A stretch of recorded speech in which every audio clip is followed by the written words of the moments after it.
I'm Francis Dearnley, and this is a special episode of Ukraine, the latest. In Western capitals, talk of ceasefire and negotiations between Ukraine and Russia is rife. But any peace in 2025, temporary or lasting, would almost certainly mean Kyiv being forced to concede the territory currently occupied by Moscow that has been seized in its illegal war, the bloodiest on European soil since the Second World War. But what does that mean in practice for those who, with elderly relatives for instance, are forced to remain behind? Or who lose their homes and become refugees in their own country after the Russians arrive? On a recent trip to eastern Ukraine, in and around the frontline city of Kharkiv, the Telegraph spoke to two women displaced by the war and who are now being supported by one of the newspaper's charities we're supporting this year, Humanity and Inclusion. The first, Tetiana, lived in territory that is now held by Moscow and went out in our episode on December the 23rd. Today, you will hear from Vera, whose family, including her elderly husband and his 95-year-old mother, lived deafeningly close to the front lines when the invasion began. So much so that the Russian shelling ruined the hearing of her mother-in-law. They stayed for as long as they could, until they had no choice but to flee. Testimony is hard to come by from people who lived or still live in the occupied territories.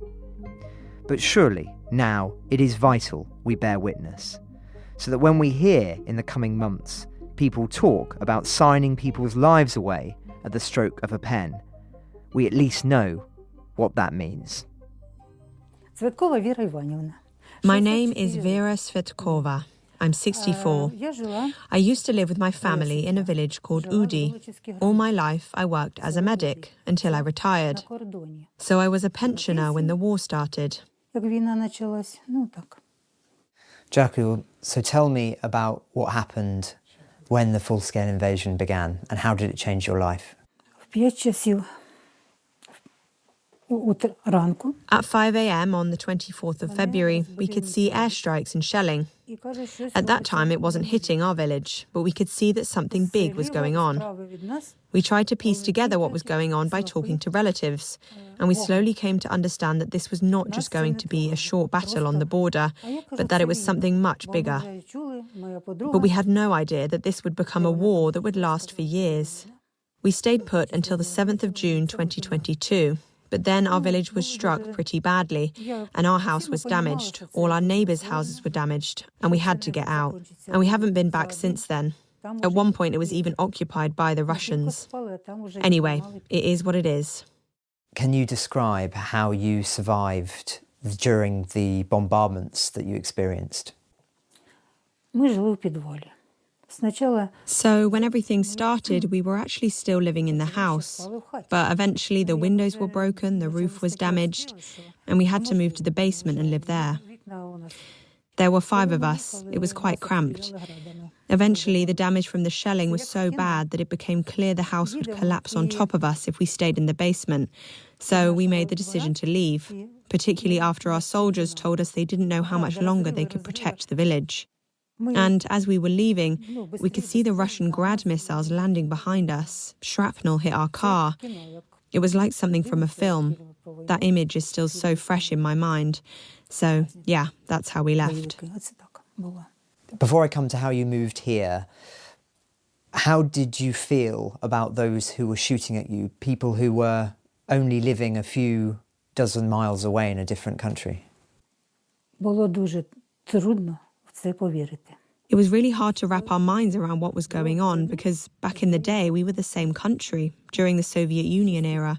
So until it happened, it seemed inconceivable that the Russians would do such a thing. We even have relatives who live in Russia. So we couldn't believe it. We couldn't understand why it was happening. And even as the conflict was escalating, we thought surely it would be over soon. Surely it won't be a full war. But we were mistaken.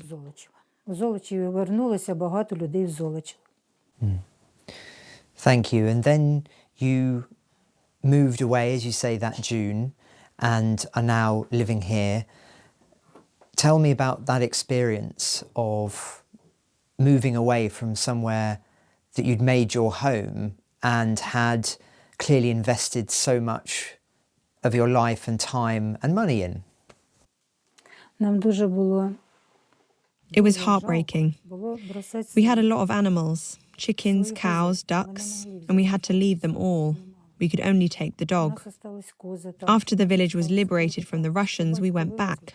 Quite some time had passed. There was nothing left. There was a lot of damage. Then I heard the stories of what had happened to people I knew, people killed in strikes while they were trying to get food and water, people who were my friends. I'm so grateful to the people who helped us. Somehow, everywhere we go, we're surrounded by good people.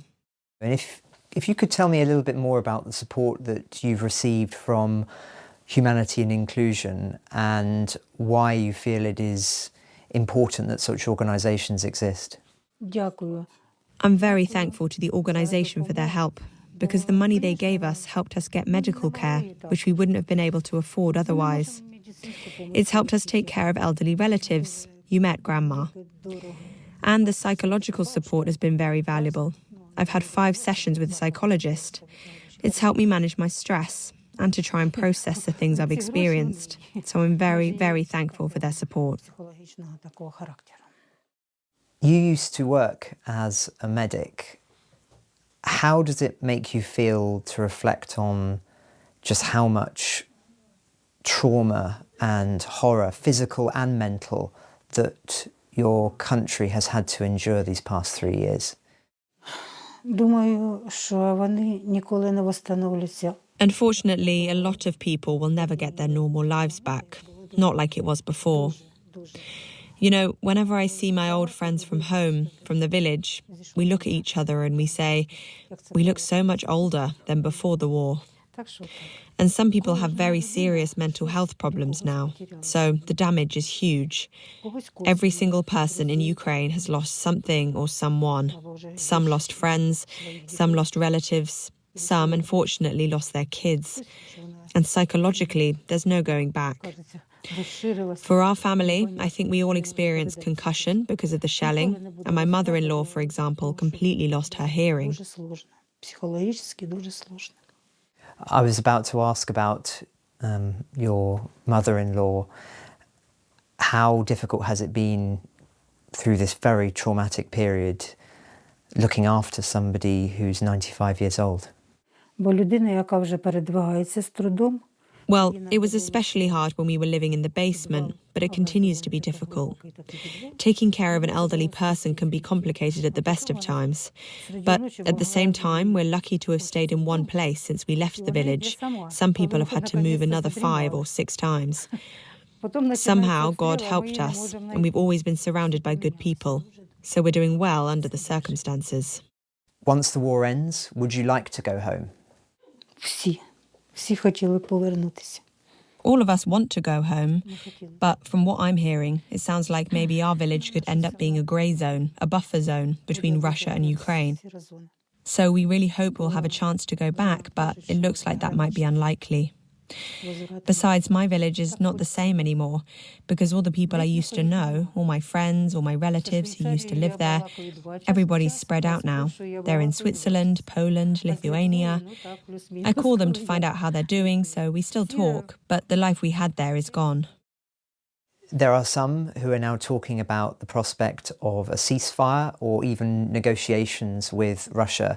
What do you think is likely to happen next? Do you think there should be talks, or should people fight on? Look,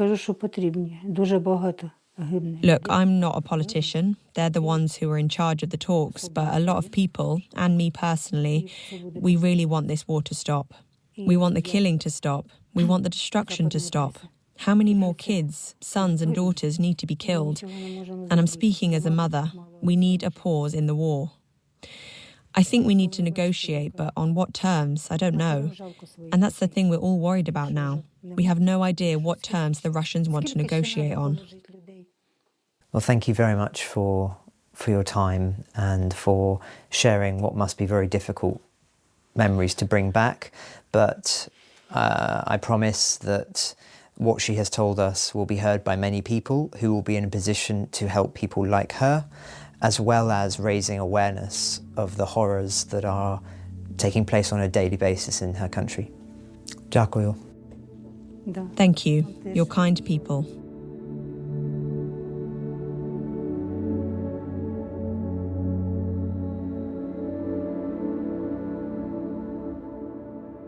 This year, The Telegraph is raising funds for Humanity and Inclusion, which works directly on the front lines with volunteers to support those who are most vulnerable, like Vera and her family. Thank you for their assistance in the making of this episode. In the show notes, you'll find a link to donate if you're in a position to do so. There's also lots more information about the charity and their work. See you soon in 2025.